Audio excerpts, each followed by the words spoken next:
Hey, what's going on YouTube? It's BooLin Sports here, and today I will be bringing you way too early NFL prediction on the seeding, what I think each team's record will be in the respective division, and who I think will be making the playoffs. And I'll stop it about there once I get to the first 7 seeding, and then there will be a part 2 where I go into who I think will make it to the Super Bowl. But I just want to thank you all for the tremendous support. Like I said, I'm hoping to get more consistent videos. Some people are asking about the Houston Texans franchise. I'm not sure what I'm going to do with that exactly. I still have the save file and I still want to play those games, but the editing for those type of games is a lot of work, especially since there's not a lot of highlight plays. So I'm thinking about coming out with a video with one of the new updated rosters, maybe a couple of the rookies, or hopefully all of the rookies from this upcoming 2020 draft on that respective team. And leave in the comment section below what team you would like to see me do the rebuild or like the franchise of. But let's get into this video right now. We're going to start over in the AFC East. The AFC East, it's tough. You see Tom Brady go, you see a lot of players go in New England, and I think there's actually going to be a new top dog in this division. I'm going to give it to the Buffalo Bills. I think they finished with an 11-5 record, and they're going to get first place in that division.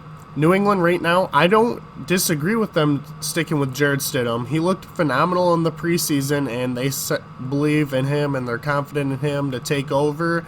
And I obviously know Bill Belichick's still going to do his thing, but we're going to go back to Buffalo here.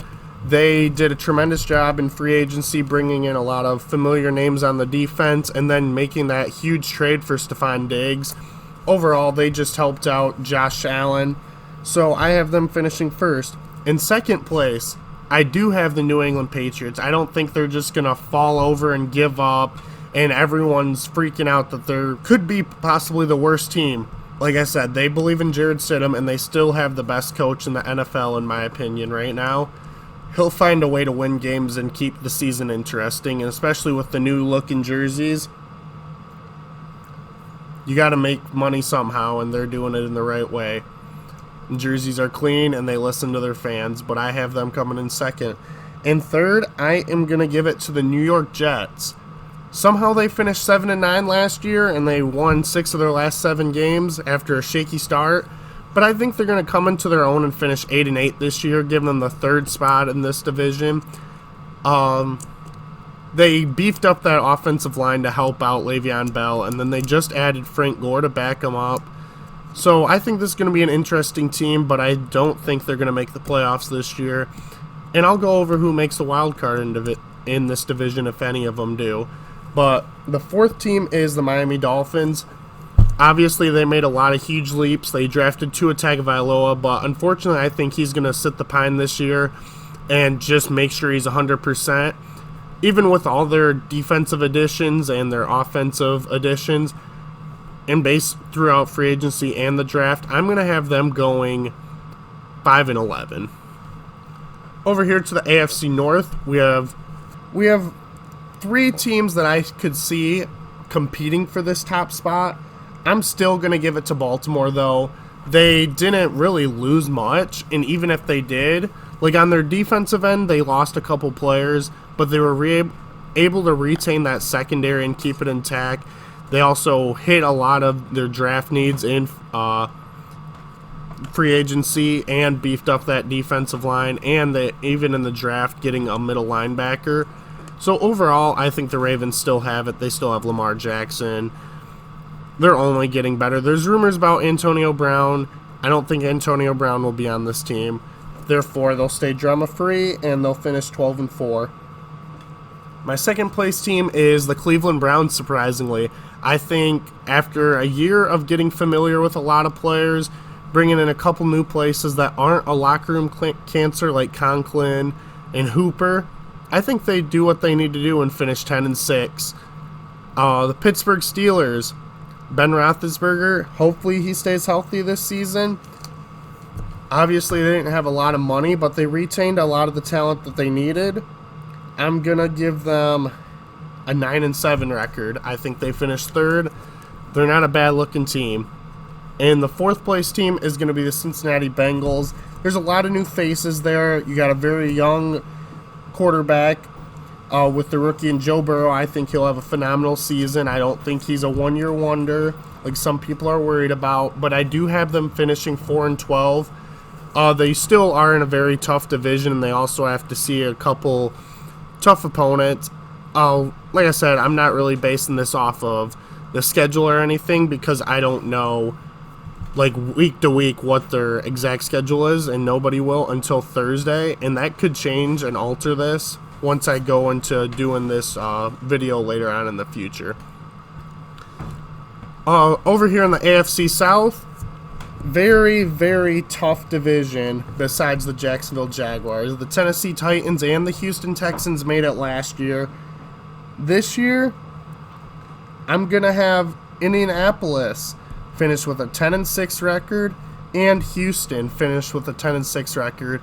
But I am going to give the bump to the Colts. I think they finished first in the division, and I think it's going to be one of those week 15, 16, or 17 games against the Houston Texans that decides it all, who's going to win that division.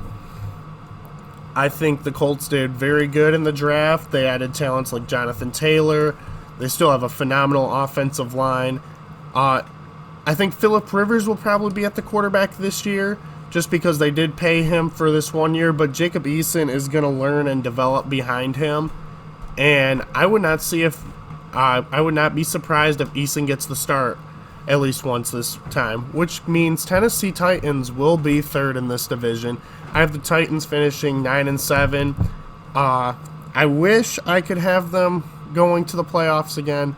I will let you know now they won't have another Derrick Henry ride or die season. I think Ryan Tannehill will get a lot more involved in this offense. And I just, as much as I hate to say it, I don't know if they did enough necessarily. I mean, they got rid of Jarrell Casey, but they also brought in players like Vic Beasley, and they're going to try him out and see how he does. And then finally, Jacksonville, who I think I have the worst record in getting that number 1 overall pick next year. I have them finishing 3-13 in this this NFL season and securing that number 1 overall pick, which they could use on a guy like Trevor Lawrence. This is nothing against Gardner Minshew. I love Gardner Minshew. He is a legend for what he's done and all the times he's made everyone laugh on and off the field. But you know what? He does not have talent to help him out. They obviously did help themselves out with all their draft picks. But overall, it's just they're a very young team, and they're in full rebuild mode. Moving on to the AFC West. Once again, probably the most competitive division here. I am going to give the nod to Kansas City. You didn't lose anyone major in this season, and you only got better adding Clyde Edwards-Helaire. You franchise tag Chris Jones. So I have Kansas City finishing top dog with a 13-3 record. Next I have the Los Angeles Chargers, who finally, they have a solid team. They have the right pieces. I think Tyrod Taylor is going to start for this team, but come week 4 or 5, they're going to be like, let's give our rookie a try. Let's get Justin Herbert in here and see what he can do. And therefore, you know what, Tyrod, I could see you going 2-2, but unfortunately, you know your place. You did it with Baker Mayfield. I don't think you're going to be a full-time starter, but they're finally going to get over this hump. They got a lot better. They added defensive guys like Chris Harris and Linval Joseph. They also, on the offense, added 2 guard/tackles in Brian Bulaga and Trey Turner over from the Panthers in that Russell Okung trade. They're going to be able to protect their guys. They're going to be able to work with Austin Eckler and Jackson, and I'm pretty sure they also drafted another guy. Correct me if I'm wrong, but I think they'll be a very solid team this year and put all the pieces together. Denver. Drew Lock has got to be the luckiest man ever, getting both KJ Hamler and Jerry Jeudy. That offense is going to be dynamic, along with adding Melvin Gordon and beefing up your offensive line with Graham Glasgow. Unfortunately, I have them only going 9-7. I feel like they still have a couple things to do, and they need to shore up that defense a little more. Losing Chris Harris, but they did bring in A.J. Bouye. So it's going to be very interesting, but they do finish above 500 in my mock, which leaves the Las Vegas Raiders. I'm going to give them 8-8. I think they go 500. They almost made the playoffs last year. I think Derek Carr steps up his game with his new targets and Lynn Bowden, Henry Ruggs, and then I can't remember the other receiver they took right around the same time as Bowden. But, I mean, they are a lot better on paper. I think Derek Carr wins that job. But, like I said, same thing with a few other guys in this. I would not be surprised if Marcus Mariota comes in for a couple games, maybe 2 or 3, and they try him out. We're going to go back up to the top here. In the NFC East, this pains me to say it, the Dallas Cowboys are going to win this division, and they are going to finish 12-4. In second place, because I just don't want to talk about how good the Dallas Cowboys offense is. It is unreal, and so is their defensive line. They had a phenomenal offseason. Absolutely astounding. Probably one of the better ones that helped out a lot of people. And maybe not Dak Prescott, but it helped out a lot of others. Second place, we have Philadelphia Eagles. I have them finishing 10-6. I did not like their draft.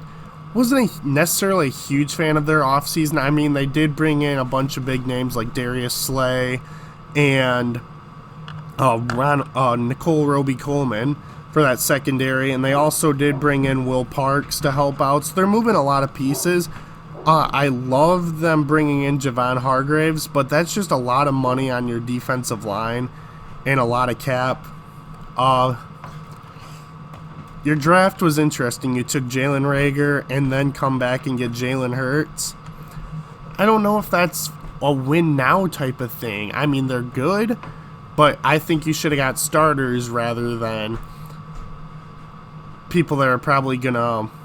Jalen Reagor is probably going to be a day one starter. I think he benefited the most by going to this team, but I think Jalen Hurts might get 5 snaps a game. That's not win now mode, especially with Carson Wentz.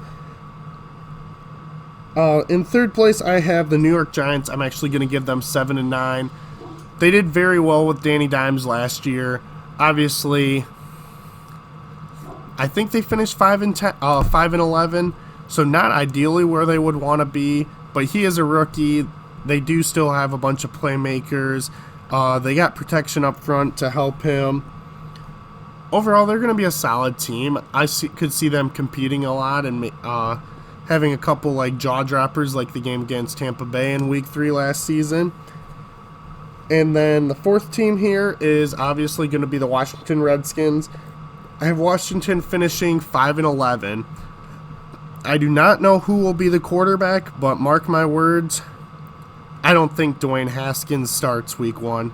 I think it's going to be Kyle Allen or possibly a Cam Newton. I could see Dwayne Haskins being a trade target. I'm not confident, and I don't think Ron Rivera is either in his playmaking ability. We're going to go to the NFC North. Green Bay was so close here. So close. But Minnesota went out this offseason with very minimal money, losing a lot of big names, especially in their secondary, and all they did is get better and find replacements. I mean, you trade away Stephon Diggs. Oh, let's go get Justin Jefferson. Basically the same type of player as him. You lose Xavier Rhodes, Trey Waynes, and Mackenzie Alexander. Oh, let's just go get... I'm pretty sure it was Jeff Gladney they got. And I absolutely love that pick for them. They only got better this offseason, and they added a lot of key free agents, even cutting Linval Joseph and bringing in a younger option. They just basically replaced their guys with cheaper options, and I loved every bit of it. I'm going to give Minnesota first place. Even if Dalvin Cook decides to sit out, because I've heard rumors of him, they have Alexander Madison. They have so much depth, and I love what this team did. Green Bay Packers. I'm going to give them the second place here, and I'm going to give them 11-5. Green Bay is still a very good team, but unfortunately they did not help out the main man in Aaron Rodgers, and I don't think Aaron Rodgers is going to demand a trade, or he's not going to want out. I think he's going to finish out his 2 years left on his contract, and then they're going to say, Jordan Love, it's your team now. And Aaron Rodgers is going to pull the Brett Favre and go somewhere else. In third place, I am going to go with the Detroit Lions. I have them finishing 7-9, getting a lot of gains in that and change in that defensive front. I just don't think it's going to work out. I do love the moves. I do think they're moving in the right direction, but unfortunately it's not going to get them to the playoffs, and I'm not sure about a lot of people's jobs in this organization, so that'll be something to watch. I think Matt Stafford is going to be a safe bet, though, but unfortunately if the Lions start to struggle early, Stafford could get traded to a team that possibly loses someone and that goes down to injury. As much as I hate to say that, I love Matt Stafford, but if a team needs a quarterback, or the Patriots need a quarterback and they come calling, I think we'll take the trade.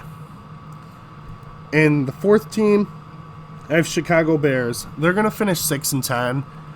Once again, they're not going to be horrible. They helped out that defense a lot, especially with the little money they had, but they made a couple questionable moves. You bring in Jimmy Graham after you sign Trey Burton to a 4-year, and then you cut Trey Burton, eat all that dead money, and then you take a guy like Cole Kmet. It's confusing. Chicago, I'd be worried, especially with the cap situation, and you have both Nick Foles and Mitch Trubisky, who actually have Nick Foles starting more games than Trubisky this season. We're going to go here to the NFC South. In the NFC South, there are two top teams that I have going at it here. I'm going to give the nod to New Orleans. I'm going to have them finishing with a 13-3 record. They are phenomenal. And obviously getting Jameis Winston on less than $1 million, he's going to learn from Drew Brees and Sean Payton, and then they're going to trade him for a second or third round pick before the season's end, just because that offseason eye surgery. I think he's going to play phenomenal in the preseason, and the team's going to take a chance, especially with that little cap hit there. And they're going to get a second, third round pick for him. I love the move. And you know what? All they did is get better, and they're helping Drew Brees on the path to a Super Bowl.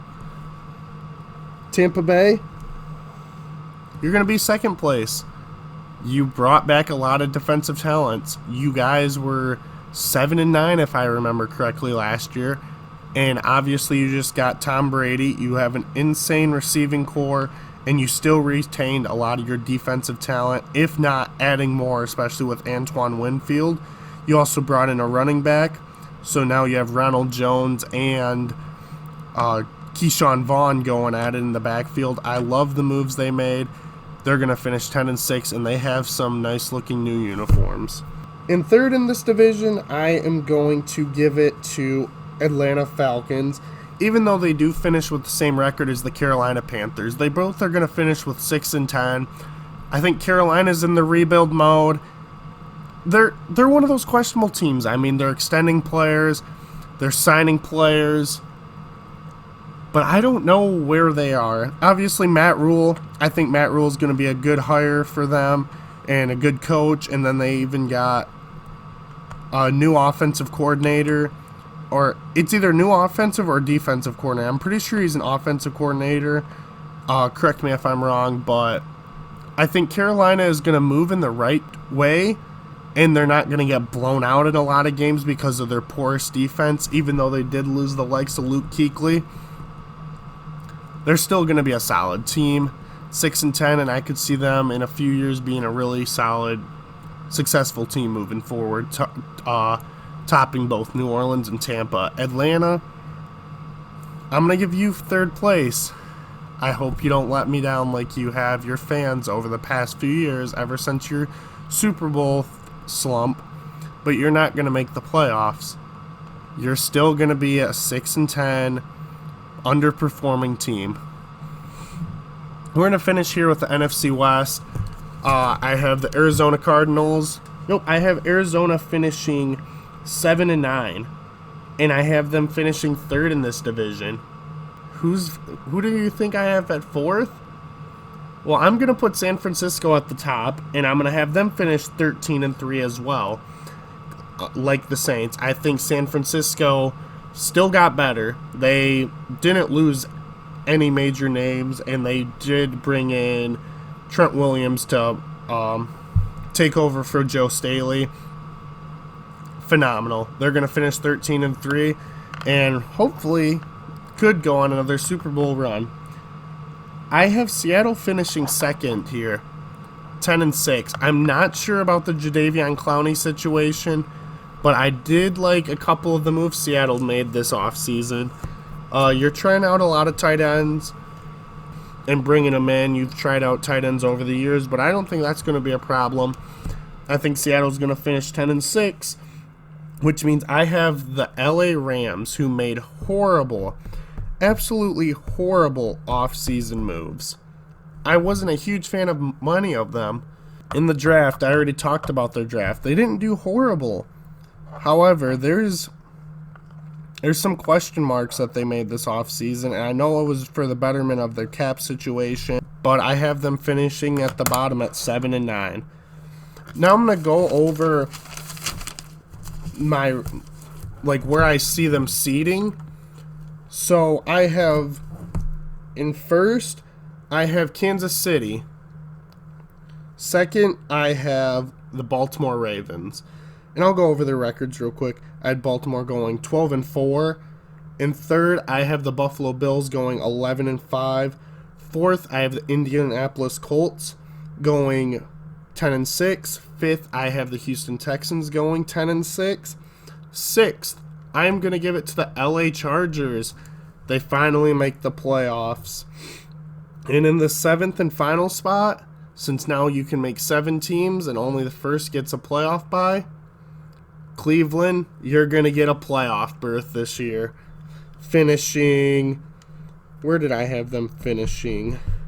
10-6 as well. Over here to the NFC East, or the NFC, New Orleans is going to finish first with a 13-3 record. And second is going to be San Fran with a 13-3 record. In third, I'm going to have Minnesota with a 12-4. In fourth, I'm going to have Dallas with a 12-4. Fifth is going to be Green Bay at 11-5. Tampa Bay, whatever you want to call them, is going to finish sixth, make the playoffs at 10-6. And seventh, it's a toss-up, but I'm going to give it to the Seattle Seahawks finishing 10-6. Like I said, there will probably be a part 2 to this, going playoff game by playoff game, who I think is going to win and who I think is going to make the Super Bowl. I have a lot of other video plans working out. I'm finally done with schooling, so hopefully there will be more uploads. And once again, thank you all for watching. Please leave in the comments below what team you would like to see me do with the rookies and the new looking rosters in a rebuild / franchise mode up until Madden 2021 comes out. Continue BooLin, playing out.